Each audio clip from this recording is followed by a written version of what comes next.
कृष्ण की इच्छा अनुसार ब्रजवासियों ने पहले गौओं की पूजा की, उन्हें हरी हरी घास खिलाई, गौओं की चरणों की पूजा की, पानी दिया और हल्दी और घी से मिला हुआ वो हाथ का पंजा उनमें चारों तरफ में लगा दिया। सिंह में भी बड़ी सुंदर सुंदर तेल लगा करके बहुत सुंदर उनको बनाया। और इसके बाद में ब्राह्मणों को और भक्त लोग, वैष्णव लोग जैसे सांडिल्य ऋषि इत्यादि सबको बुला करके उनकी पूजा की। पहले गौओं की, तब वैष्णव की और भक्तों की पूजा करके तब गिरिराज जी की पूजा आरंभ की। जब कृष्ण को निवेदन किया तब कृष्ण अपने एक स्वरूप में कृष्ण रूप में रह करके और दूसरे शत्रु वहां पर गोवर्धन के ऊपर में बहुत बड़ा विशाल रूप धारण किया और बोले आनो रे और ले आओ और ले आओ। उन्होंने एक क्षण के अंदर में सब कुछ खा लिया और पावन सरोवर का, कुसुम सरोवर का, मानसी गंगा का सब पानी भी पूरा पी लिया, कुछ रहा नहीं, कुछ भी नहीं रहा। जब और मांगने लगे तो कृष्ण ने कहा, हे प्रभु, हम लोग गरीब ब्रजवासी हैं, हमारे पास और कुछ नहीं है, आप इसी से संतुष्ट हो जाइए। कहने के बाद में जो कुछ पहले जैसा था सब पूरा फिर भर गया, जैसे जैसे था पूरा हो गया फिर। और गोवर्धन जी ने कहा, जब वर मांगो। सब ब्रजवासियों ने वर मांगा कि कृष्ण निर्विघ्न रहे और सुखी रहे। बस कृष्ण के लिए ही उन्होंने सर्वस्व मांगा। जब कृष्ण ने गोवर्धन पर्वत उठाया कनिष्ठ उंगली से, कनिष्ठ माने कृष्ण शक्तिमान है, शक्ति तो राधा जी है और वो बाएं तट पर रहती है पुरुष के। तो कृष्ण ने जो गोवर्धन उठाया वो असल में राधा जी ने उठाया। कृष्ण तो इच्छा थी और राधा जी ने उठा दिया। और जितनी गोपियां थी दृष्टि से गोवर्धन को रोक लिया। कृष्ण के ऊपर में कुछ भार नहीं, यदि नीचे तुम गिरेगा तो जला करके भस्म कर देंगे। उनको इसी प्रकार से रोक करके रखा। उस समय में पहली बार, अब गोपियां नवजुवती हो गई हैं, वो कृष्ण के सामने, ब्रजवासियों के सामने भी निकट आई और बड़े प्रेम से कृष्ण की तरफ में पहली बार निकट से देखा। ये उसकी विशेषता है। राधा जी को मूर्छित देकर के गोपियां उनके प्रति उनकी सहानुभूति हो गई और फिर उनको किसी प्रकार से पानी इत्यादि से मूर्छा छुड़ाया और पूछा, ये क्या हुआ, तुम क्यों मूर्छित हो गए? तो हमको भी सौभाग्य का मत हो गया, ये कृष्ण हमारे ही हैं और मेरे ही अधीन हैं, इसलिए कृष्ण हमें छोड़ करके भी चले गए। गोपियों ने कहा, अच्छा अब कृष्ण को यहाँ ढूंढने से कृष्ण और कभी अंगार बनने जाएंगे, उनको बहुत कष्ट होगा, इसलिए हम लोग लौट करके जमुना पुल में जहाँ पहले रास हो रहा था वहीं पर चले। वो सब गोपियां मिल करके वहां गई और सभी मिल करके बड़े करुण स्वर से रोने लगी। उनका रोना, महिलाओं का हमने देखा कि रोती है तो उसके साथ में कुछ ऐसा गान करती हैं, क्या जाने आप लोग करती हैं कि नहीं, किंतु इंडिया में बहुत ऐसी हैं, रोएंगी तो गान करेंगे और वो किसके लिए रो रही हैं उसी को गान में छंदोबद्ध कर देंगे। तो उन्होंने बड़े ही सुस्वर से क्रंदन करते हुए, रोते हुए और वो गाने लगी, पुकारने लगी कृष्ण को, जयति तेधिकम् जन्मना प्रजा स्वारतेन्द्रिरा शाश्वतत्र हि दैतदृश्यता दीक्षु सावका त्वयि धृता श्रव त्वां विचिन्वते तव कथामृतम् तप्त जीवनम् कविभिरीडितम् कल्मषापहम् श्रवणमङ्गलम् श्रीमदाततम् भुवि क्रीडन्ति ते भूरिदा जना। ओ रोती रोती कहने लगी, ओ कृष्ण प्यारे कृष्ण, जय अधिकम जन्म ना। ब्रज में तुम्हारा जन्म होने के कारण ब्रज लक्ष्मी श्री युक्त हो गया है। सारी संपत्तियां ब्रज में आ गई हैं। सभी ब्रजवासियों को बहुत संपत्ति हो गई है। यहाँ के बड़े बड़े सुंदर कुंज हो गए हैं। वो श्री जो नारायण की पत्नी है वहां यहाँ आकर के कुंजों में झाड़ू दे रही है और कुंजों में सुंदर फूल खिले हुए हैं, भौरे गुलजार कर रहे हैं। बड़ी इसकी विचित्र शोभा हो गई है। श्रैक इंदिरा स्वस्थ, वो लक्ष्मी जी यहाँ पर सेवा करती है। दैत दृश्यतां दीक्षु सावका। ओ प्यारे कृष्ण, तुम हमारे प्राण हो, हम तुम्हारी हैं, तुम्हारे अतिरिक्त हमारा कोई नहीं है। इसलिए संसार को तो सुख दे रहे हो और हमें क्यों दुख दे करके हम मरने जा रही हैं तुम्हारे विरह में, और तुम हमें दर्शन नहीं दे रहे। हमें यदि दर्शन दो, हम तुम्हारी हैं, यदि मर जाएंगी तो तुम ही को दुख होगा, हमारे बिना तुम रह नहीं सकते। इसलिए जल्दी से हमें दर्शन दो। इसी तरह से वो कृष्ण से प्रार्थना करने लगे। कृष्ण बड़े लज्जित होकर के गोपियों के सामने आए। वही वनमाला जो गोपियों ने दी थी और गले में पीतांबर लगाया और हाथ जोड़ करके मानो लज्जित होकर के गोपियों से क्षमा मांग रहे हैं। उस समय में गोपियों ने कृष्ण को चारों तरफ से घेर लिया और एक एक दल की गोपियों ने अपने अपने दुपट्टे, जिसमें उनके अंगों का अंगरा कुमकुम लगा हुआ है, आसन बनाया। विपक्ष की सखियों का एक, स्वपक्ष की गोपियों का एक, तटस्था का एक, सुहृद का एक, ऐसे विभिन्न गोपियों के आसन बने। उन आसन पर कृष्ण को बड़े प्रेम से बैठाया। बैठाने के बाद में किसी ने उनके चरणों को अपने हाथों में गोदी में ले लिया। कौन लिया? चंद्रा, सभ्या, पद्मा इत्यादि ने। और किसी ने उनका हाथ अपने कंधे पर ले लिया, किसी ने उनका हाथ अपने हाथों में ले लिया। ये श्यामला, भद्रा इत्यादि सखियां। और कोई बड़ी दूर से अपने आंखों के बाण से उनको बेध रही है। वो कौन है? श्रीमती राधिका जी। तुम बड़े छात्र हो,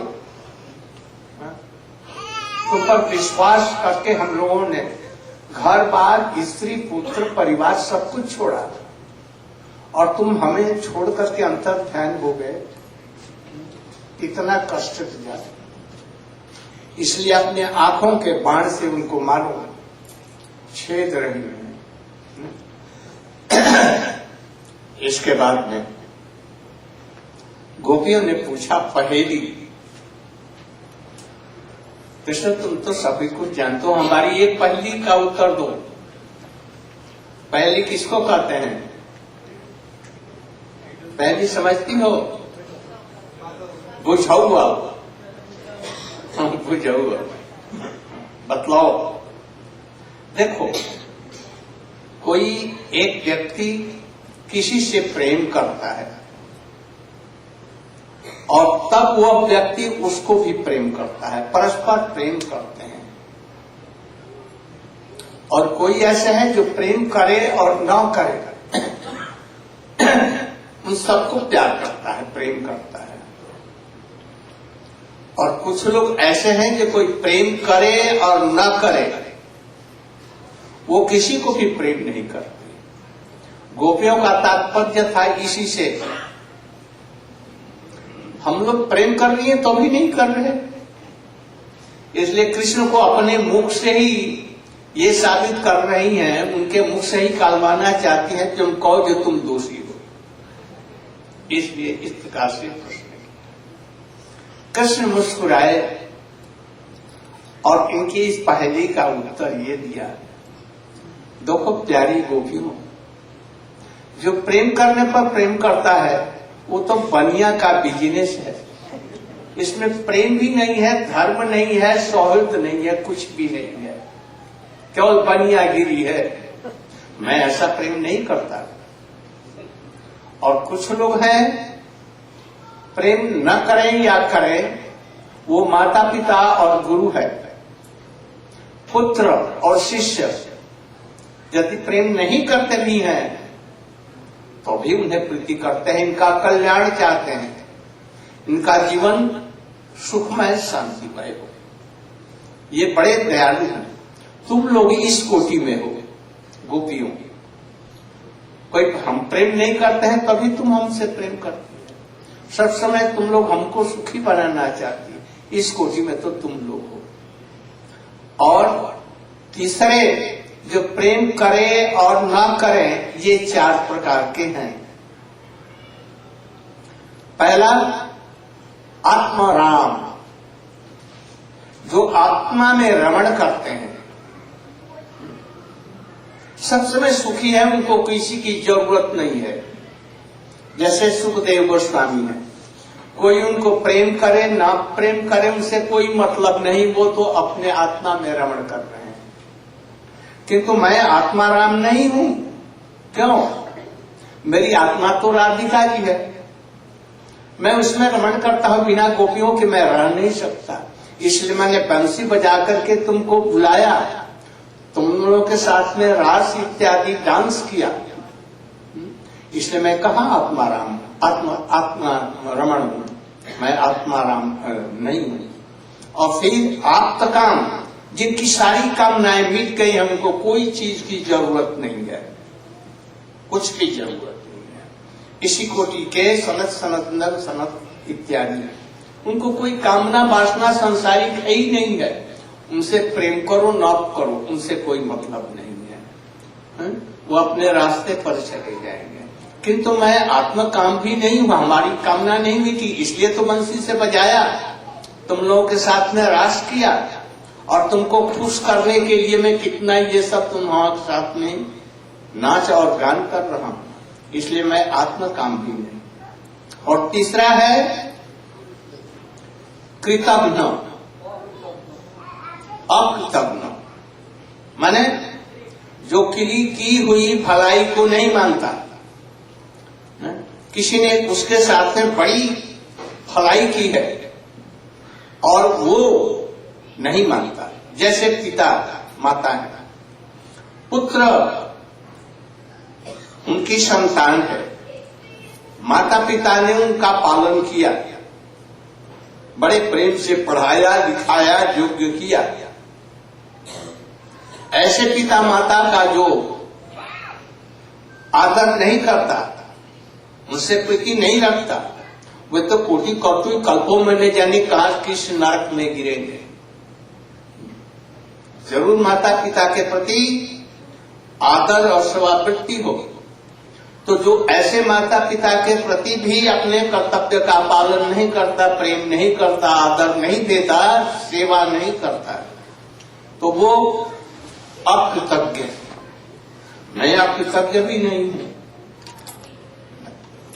देखो तो कृतज्ञ होता तो तुम्हें तुम्हारे रोने पर आ जाता, मैं नहीं आता। मैं सब समय तुम लोगों के निकट ही रहता हूं, इसलिए हमको अकृतज्ञ मत। और एक होता है गुरुद्रोही। गुरुद्रोही माने गुरु के प्रति विद्रोह करने वाला। गुरु ने उसको सब कुछ किया और गुरु और माता पिता सब कुछ कर रहे हैं, किंतु पुत्र कुपुत्र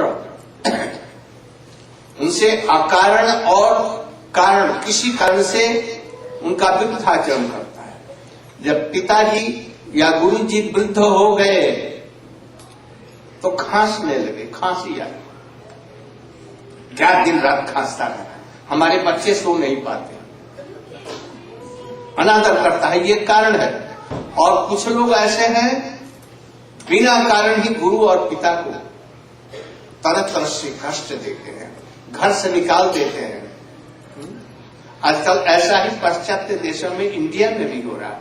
अपने वृद्ध माता पिता को घर से निकाल देते हैं, उनकी सेवा नहीं करते, तो ये अकारण ये गुरुद्रोही है। मैं इसमें भी नहीं हूं, तो ये कितने हुए? एक तो जो प्रेम करता है वो प्रेम करता है, एक दूसरा बिना हेतु के ही प्रेम करता है, और तीसरा आत्मराम, आप्तकाम, और इसके बाद में अकृतज्ञ और गुरुद्रोही 2 प्रकार के। ये सब मिलकर के 6 प्रकार के लोग हुए। मैं इसमें नहीं हूं, किंतु किसी में भी नहीं हूं। क्यों?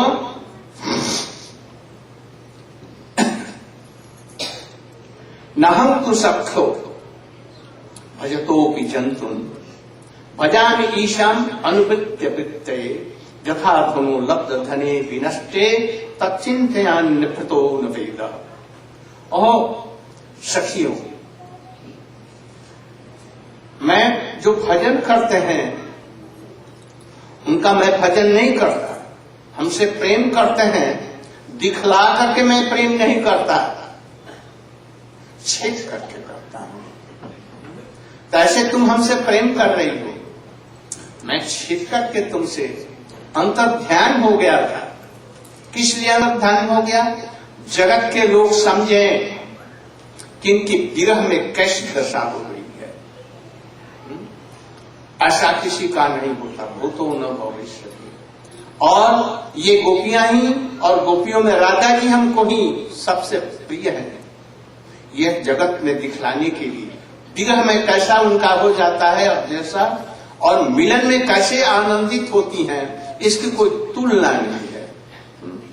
इसलिए हे सखियों, भजो तो भी जंतु, मैं जो भजन करते हैं उनकी उत्कंठा बढ़ाने के लिए, जैसे नारद जी एक बार झलक दर्शन दी और इसके बाद अंतर ध्यान हो गए, बोले जी अब मेरा दर्शन नहीं होगा, उनकी उत्कंठा बढ़ाने के लिए।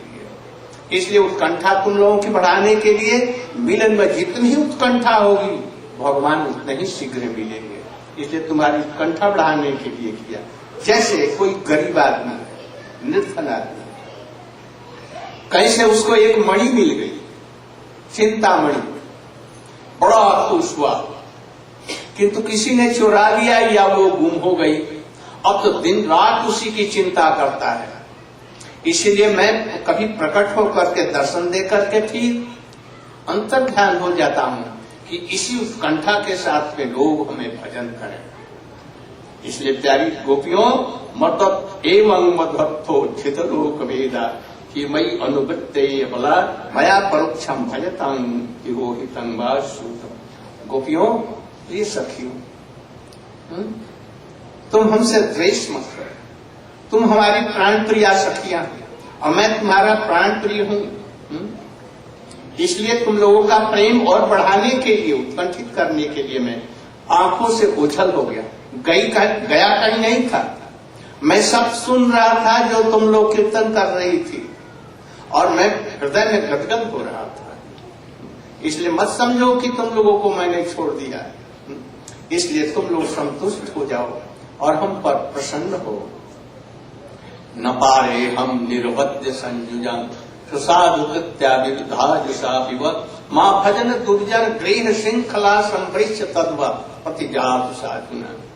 हे गोपियों, मैं जन्म जन्मांतर में ब्रह्मा की करोड़ों करोड़ों वर्ष की आयु प्राप्त करके भी तुम्हारे ऋण से पूर्ण नहीं हो सकता। अच्छा, क्यों नहीं? आप तो भगवान हैं, आप तो सब कुछ इच्छा पूर्ण कर सकते हैं। कृष्ण ने कहा जी ये संभव नहीं है। तुम लोगों से यदि कहूं जब वर मांगो तो तुम लोग यही कहेगी अपनी सेवा दीजिए, और तो कुछ मांगोगे नहीं। सेवा करने से और मैं तुम्हारा ऋणी हो जाऊंगा। इसलिए तुम लोग बड़ी सुखित हो। अपने गुण से सहृदयता से हमको क्षमा कर दो तुम लोग, किंतु मैं तो तुम्हारा सदा के लिए ही ऋणी ही रहूंगा, कभी तुम्हारे ऋण से उन्मुक्त नहीं होऊंगा। सुनकर के गोपियां मुस्कुराने लगी।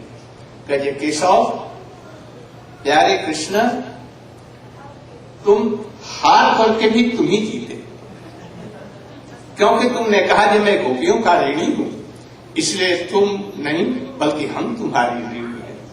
कैसे सुंदर ये सब डायलॉग है। कृष्ण और गोपियों का कैसा उन्नत प्रेम है। न कृष्ण को उनसे कोई चाह है, न गोपियों को किसी में कोई कामना नहीं है। कृष्ण प्रसन्न होते हैं गोपियों को प्रसन्न होकर के देखकर, और गोपियां प्रसन्न होती हैं कृष्ण को देख। दोनों एक से, कोई जीतता हारता नहीं है, चले जाते हैं। पढ़ने के लिए कोई स्थान नहीं है तो भी ये पढ़ते जाते। ऐसा गोपियों का प्रेम है। कृष्ण इसी प्रेम को दिखलाना चाहते हैं जगत में। प्रेम हो